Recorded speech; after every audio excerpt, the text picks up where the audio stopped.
Welcome to Pindar Poetry. We hope you learned something new. In this video, I will show you how to make stew keema. First, ensure you have all your ingredients prepped and measured. You'll need about 1.5 pounds of ground meat, such as lamb or beef, along with 2 large onions, 3 cloves of garlic, and 1 inch of fresh ginger. Don't forget a 14.5-ounce can of diced tomatoes. Having everything ready makes the cooking process smooth and enjoyable. Now, let's build that rich flavor. Heat 2 tablespoons of oil in a large pot over medium-high heat. Add your ground meat and brown it thoroughly, breaking it up as it cooks. Once browned, drain any excess fat. Next, add the chopped onions and sauté them until they turn a beautiful golden brown.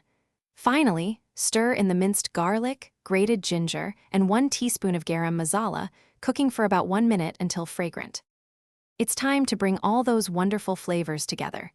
Pour in the can of diced tomatoes and 1 cup of water or broth. Stir everything well to combine. Bring the mixture to a gentle boil, then reduce the heat to low, cover the pot, and let it simmer.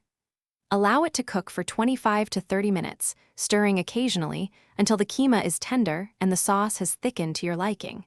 Taste and adjust seasonings as needed. Your delicious keema stew is now ready to enjoy.